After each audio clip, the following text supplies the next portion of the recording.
Hey guys, this is Manas. Welcome to all. So, ఈ వీడియోలో నా ఓఎఫ్‌సి యొక్క ఎక్స్‌పీరియన్స్ తెలుసుకుంటారు మీరు. నా ఓఎఫ్‌సి అనేది హైదరాబాద్‌లోనే జరిగింది. నెక్స్ట్ నా వీసా ఇంటర్వ్యూ కూడా హైదరాబాద్‌లోనే జరిగింది. నా వీసా ఇంటర్వ్యూ ఎక్స్‌పీరియన్స్ మీరు తెలుసుకోవాలనుకుంటే పైన ఐ బటన్‌లో లింక్ ఇస్తా. మీరు వెళ్లి చూడండి. ఇంకా ఓఎఫ్‌సి ఎక్స్‌పీరియన్స్ వస్తే నేను ముందు రోజే హైదరాబాద్‌కి రావడం జరిగిందనమాట. మా ఊరు శ్రీకాకుళం. సో, శ్రీకాకుళం నుంచి హైదరాబాద్‌కి నేను ముందు రోజే రావడం జరిగింది. నెక్స్ట్ నేను మా ఫ్రెండ్ ఇంట్లో ఉన్నా అనమాట. సో, ఆ రోజు అలా అయిపోయింది. నెక్స్ట్ డే ఓఎఫ్‌సి కోసం మేము లెగిసాం. మేము లగడీ కపుల్‌లో ఉన్నాం. ఓఎఫ్‌సి అయితే మాత్రం హైటెక్ సిటీ మెట్రో స్టేషన్‌లో ఉంది. ఇక్కడ మీకు వీడియో ఇస్తాను గదా! సో, దాన్ని ఫాలో అయిపోండి. సో, హైటెక్ సిటీ మెట్రోలో అండర్‌గ్రౌండ్‌లో ఉందన్నమాట ఓఎఫ్‌సి అనేది. నెక్స్ట్ అక్కడ గెలేరియా మాల్ అని ఒకటుంది. ఆ గెలేరియా మాల్ నుంచి కూడా మెట్రో స్టేషన్ కనెక్ట్ అయ్యి ఉంది. అలా కూడా మీరు ఎళ్ళొచ్చు వీసా ఇంటర్వ్యూస్‌కి. ఏం ప్రాబ్లమ్ లేదు. ఐ మీన్ అలా కూడా ఎళ్ళొచ్చు మీరు ఓఎఫ్‌సి కోసం. ఏం ప్రాబ్లమ్ లేదు. సో, ఓఎఫ్‌సి ఎక్స్‌పీరియన్స్ ఎలాగ అయిందంటే చాలా అది అదో మాదిరి అయ్యింది భయ్యా. అదో మాదిరి. సో, ఏమైంది అంటే లెగిసాం, మంచిగా రెడీ అయ్యాం, బ్యాగ్ పట్టుకున్నాం, అన్నీ పట్టుకున్నాం, మెట్రో‌కెళ్ళా. సో, మెట్రోలో ఏంటంటే బ్యాగ్ స్కానింగ్ కోసం ఇస్తాం కదా! ఆ స్కానింగ్ కోసం ఇచ్చా, మొత్తం తీసుకున్నా. నెక్స్ట్ నా మెట్రో కార్డ్ ఏమో పెట్టి ఎళ్ళినా. ఇంకా బ్యాగ్ అలా తీసుకునేసరికి బ్యాగ్ మొత్తం తెగిపోయిందనమాట, లగేజ్ బ్యాగ్. అసలు ఏమవుతుందో కూడా నాకైతే అస్సలు అర్థం కాలా. సరే ఇంకా ఈడ్చేద్దాం, ఎలాగో మా ఫ్రెండ్ ఉన్నాడు గదా! బ్యాగ్ అప్పటికప్పుడు ఏదో కొనేసుకొని లేతే ప్రైమ్ ఉంది కదా! 1 డేలో డెలివరీ అయిపోద్ది. పట్టుకొని ఎళ్ళిపోవచ్చు. ఏం కాదు అనుకున్నా అనమాట. సో, బ్యాగ్ అయితే తీసుకున్నా. తీసుకొని మా ఫ్రెండ్ దగ్గర ఐ మీన్ బ్యాగ్ అయితే ఇంకా పట్టుకొని ఇంకా మెట్రో ఎక్కేసాం. మెట్రో ఎక్కేసిన తర్వాత అస్సల క ఇన్ ఇంత టైట్‌గా ఉంటదనుకోలేదు. నా ఓఎఫ్‌సి అయితే 10:00కి. సో, నేను 8:30కి అలాగా మెట్రో ఎక్కాననమాట. అమ్మో బాబోయ్! ఫుల్లు టైట్ అనమాట మార్నింగ్ అయితే. సో, ఇంకా అంత టైట్‌లో ఇంకా బ్యాగ్ ఓ మూల ఇసిరేసి అలా దగ్గరగా అలాగా డోర్ పక్కన ఒక గ్లాస్ ఉంటది గదా! మెట్రోకి. ఆ గ్లాస్‌కి ఆ దగ్గర ఆ కార్నర్‌లో అలా నించున్నా అనమాట. సో, అలా నించుంటే ఈలోపు ఒక కపుల్ అనమాట. అమ్మాయి పైన జనరల్‌గా అంత స్పీడ్‌గా అవుతున్నప్పుడు పైన మెట్రో పట్టుకోవడం లేదా రాడ్ పట్టుకోవడం ఏదో చేస్తారు గదా! ఆ అమ్మాయి అబ్బాయిని అలా పట్టేసుకుంటుంది. నాకైతే బుర్ర పాడనమాట. అబ్బాయిని పట్టేసుకోవడం ఏంటి అలాగా, ఐ మీన్ చుట్టూ అంతమందుంటే అంత ధైర్యంగా ఆ అబ్బాయిని పట్టేసుకోవడం ఒక్కసారి కళ్ళు జిగేలన్నది. సరే అని చెప్పి పోన్లే ఆళ్ళ పని ఆళ్ళది, మన పని మనదని చెప్పి నేను ఫోన్‌లో చెక్ చేసుకున్నాననమాట. అంటే మెట్రో స్టాప్స్, నెక్స్ట్ ఏ స్టాప్ తర్వాత ఎలా వస్తది ఏంటి మెట్రో నెట్వర్క్ చెక్ చేసుకుంటే, ఈలోపు నెక్స్ట్ ఏదో స్టాపొచ్చింది. కొంతమంది దిగారు. దిగిన తర్వాత ఆళ్ళు మధ్యలో ఉండాల్సినోళ్ళు నన్ను అలా చివరికి అలాగొచ్చి నా దగ్గర గ్లాస్ డోర్ దగ్గరికొచ్చేసారు. సరే ఇంకా గ్లాస్ డోర్ దగ్గరికొచ్చారు కదా అని చెప్పి, సరే ఇంక నేను అలా జస్ట్ ఇంకా చూస్తున్నాననమాట. కొంచెం సిగ్గేస్తది గదా! ఆళ్ళిద్దరూ అలా పట్టుకొని మన అసలకే రాడ్ సింగిల్ మనకి జీవితంలో అలాంటివి అవ్వలా. సరే ఇంక అవ్వలే అని గాదు. డైరెక్ట్‌గా లైవ్‌లో కూడా చూడలేదు. ఇదే ఫస్ట్ టైమ్ అనమాట.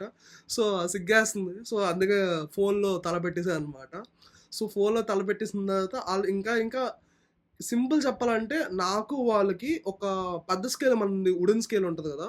ఆ వుడెన్ స్కేల్ మధ్యలో పెడితే ఎంత డిస్టెన్స్ లైక్ ఒక 30 సెంటీమీటర్స్ ఉంటది. నాకు వాళ్ళకి ఒక 20-30 సెంటీమీటర్స్ ఉంటది అంతే. ఇంకా ఎవడి పనిలో ఆడున్నాడని చెప్పి ఆడు కిస్ చేసుకోవడం మొదలుపెట్టేసారు భయ్య నోట్లో నోరేసి. నాకైతే అదంతా నా ఎదురుగా అవుతుందనమాట. నాకు ఇంక అసల బుర్ర పాడైపోయిందనమాట. ఆళ్ళు మళ్ళీ ఏంటంటే నా మీదకొచ్చి చేసుకోండి. అంటే నా వైపు తిరిగి ఆళ్ళు మళ్ళీ నేను చూస్తున్నానా లేదా అని చెప్పి నా కళ్ళలో చూడడం. నేను అసలు నాకు చాలా అన్‌కంఫర్టబుల్ ఫీల్ అయ్యి నేను తల వెనక్కి తిప్పేసినా సరే, ఇంకా సౌండ్‌లు ఇవి వస్తాయి కదా! చాలా దరిద్రంగా అనిపించిందనమాట నాకైతే. అంటే చేసుకోవచ్చు. ఇబ్బందేం లేదు. పబ్లిక్ ప్లేస్‌లో చేసుకోవచ్చు. కొంచెం ఖాళీ అయినప్పుడు సీట్ మీద కూర్చొని ఏదో పోనీ ముద్దు పెట్టుకోవడం అలా చేసుకోవచ్చు. అంతే తప్ప ట్రైన్‌లో ఆ చెమట వాసన, కంపు పొద్దున అలాంటిది అంతా కలిపి మీదకొచ్చి మరీ కిస్సులు చేసుకొని అంత కక్కుర్తి. నెక్స్ట్ ఇందులో హాస్యకరమైన విషయం ఏంటంటే అందరూ ఆళ్ళనే చూస్తున్నారు. బట్ ఆళ్ళు మాత్రం ప్రపంచాన్ని వదిలేసి ఎళ్ళిపోయినట్టుగా చాలా దరిద్రం అన్నమాట. But it's one of the experience we have to face eventually I think. So, అదంతా అయిన తర్వాత ఇంకా ఓఎఫ్‌సికొచ్చా. ఇంకా తెగిపోయిన బ్యాగ్ ఉంటది కదా! ఆ తెగిపోయిన బ్యాగ్‌తోనే ఇంకా ఓఎఫ్‌సికొచ్చా. ఓఎఫ్‌సికొచ్చి మా ఫ్రెండ్ దగ్గర ఫోను, నెక్స్ట్ బ్యాగ్ అయితే వాళ్ళకిచ్చాను. అక్కడ చూస్తే లైను చాలా పెద్దగా ఉంది లైన్ ఓఎఫ్‌సి దగ్గర. సో, ఏంటి అందరూ అడిగితే అక్కడ భయ్యా ఒకడైతే "భయ్యా నేను కర్చీఫ్ తెచ్చాను. లోపలికి ఎలా చేస్తారా భయ్యా?" బ్రో నేను వాటర్ బాటిల్ తెచ్చాను. లోపలికి ఎలా చేస్తారా భయ్యా అని చెప్పి అడుగుతున్నారనమాట. బ్రో అది సిల్లీ క్వెషన్స్ కదా బ్రో! ఎందుకు అలా చేయరు, ఇది చేయరు అని చెప్పి అన్నా అనమాట. ఆళ్ళు అవును బ్రో అది నిజమే కదా! ఆ టెన్షన్‌లో అలా అడిగేసాం బ్రో అలా అయిందనమాట. ఈ ఓఎఫ్‌సీలో ఎలా అంటే మీకు జస్ట్ అరగంట ముందు అనౌన్స్ చేస్తాడనమాట. అలౌ చేస్తున్నాడు. సో, నేనైతే జస్ట్ ఒక 9:00, 9:15 కనుక వచ్చేసాను. నా స్లాట్ 10:00. ఇంక ఏదైతే అదయింది బొక్క అని జెప్పి అక్కడ line okay. This line go, that line go అంటారు కదా! ఆ లైన్‌లో కలిసిపోయాను. సో, దూరి, దూరి అటు దూరి, ఇటు దూరి ఇలా లైన్‌లో కలిసిపోయాను. ఇంకా లైన్‌లో కలిసిపోయి నాకైతే ఏం చెక్ చేశారంటే DS-160, అపాయింట్‌మెంట్ లెటర్, ఇంకా పాస్‌పోర్ట్ అనమాట. వాళ్ళు మన లైన్‌లో ఉన్నప్పుడే ఆఫీసర్స్‌లాగా కొంతమందొచ్చి వాళ్ళు తీసుకొని ఇలా పెన్సిల్‌తోని టిక్‌లు పెట్టుకుంటారనమాట. పాస్‌పోర్ట్ ఇవన్నీ చూసి స్పెల్లింగ్ ఇవన్నీ కరెక్ట్‌గా ఉందా? ఇవన్నీ కరెక్ట్‌గా ఉందా? అని చెప్పి వాళ్ళే చూసుకుంటారు. అలా చూసుకున్న తర్వాత మన లైన్‌లో తిన్నంగా ఎళ్ళిన తర్వాత అప్పుడు మన పాస్‌పోర్ట్ వాళ్ళకిస్తే వాళ్ళు ఒకసారి పేరు చదవండి మీదంటారు. నేను వెంకట మానస రఘుపతుడు అని చదివాను. చదివిన తర్వాత దాన్ని బట్టి వాళ్ళు స్టిక్కర్ తీస్తారు. ఒక స్టిక్కర్ తీసి వాళ్ళు అతికిస్తారనమాట మన పాస్‌పోర్ట్‌కి. సో, ఆ పాస్‌పోర్ట్‌నే మనం తర్వాత వీసా ఆఫీస్ దగ్గరికెళ్ళినప్పుడు స్కాన్ చేస్తారనమాట. స్కాన్ చేస్తే ఈ DS-160 డీటెయిల్స్ ఇవన్నీ ఆఫీసర్స్‌కి డైరెక్ట్‌గా వచ్చేస్తది. సో, ఆ స్టిక్కర్ అతికిస్తారు. ఆ స్టిక్కర్ అతికించిన తర్వాత ఒక టోకెన్ ఇస్తారనమాట. సో, ఒక టోకెన్ ఇస్తారు. ఆ టోకెన్ ఇచ్చిన తర్వాత ఆ టోకెన్ పట్టుకొని మన సేమ్ ఇప్పుడు వీసా దగ్గర ఎలా లైన్‌లో నించుంటామో అంటే క్యాబిన్స్ దగ్గర మనం కూడా ఇప్పుడు కూడా అలాగే క్యాబిన్స్ దగ్గర లైన్‌లో నించోవాలనమాట. వన్స్ మనం క్యాబిన్ దగ్గర లైన్‌లో నించున్న తర్వాత అక్కడ పిలుస్తూ ఉంటారు. ఈ టోకెన్ నంబర్ ఇది, ఈ token number come on next, next అంటారు. ఎళ్ళిన తర్వాత ఒక స్టూల్ లాగా ఉంటది. స్టూల్ దగ్గర మనం పాస్‌పోర్ట్, DS-160 ఇవన్నీ ఇమ్మంటారనమాట. ఇచ్చిన తర్వాత ఆళ్ళు కూడా ఒకసారి రీవెరిఫై చేస్తారు. నేమ్స్ ఇవన్నీ సరిపోయాయా లేవా అని. ఓకే. చేసిన తర్వాత ఇంకా అక్కడ మనకి వెనకాల ఒక కర్టెన్స్ లాగా ఉంటాయి. సేమ్ ఇలాగే ఉంటది. నాకైతే వైట్ కర్టెన్ ఉన్నట్టుంది ఆ రోజు. సో, వైట్ కర్టెన్ ఉంది. ఇంకా ఫోటోస్ తీసుకుంటారనమాట. క్లిక్.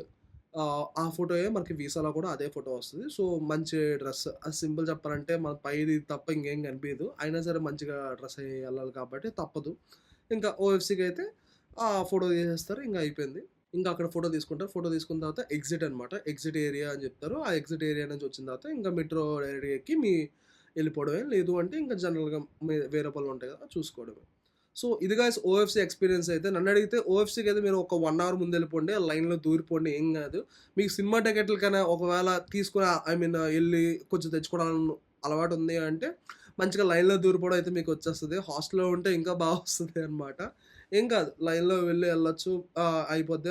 అంటే నన్నడిగితే జస్ట్ 1 అవర్ ముందెళ్ళినట్లయితే మీకు చాలు. మోర్ దెన్ ఎనఫ్ అనమాట ఓఎఫ్‌సీకి.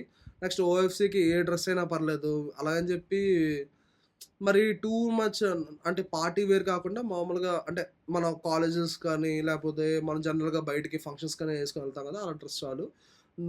మోర్ అంటే మరీ ఫార్మల్ ఏం అవసరం లేదు. నేను చూసా చాలామంది ఫార్మల్ ఇవన్నీ ఏసుకోవడం. బట్ ఓఎఫ్‌సీకి అది అంత అవసరం లేదు. ఇన్‌ఫాక్ట్ వీసాకి కూడా అవసరం లేదనమాట. సో, ఇది గైస్ నా ఓఎఫ్‌సీ ఎక్స్‌పీరియన్స్.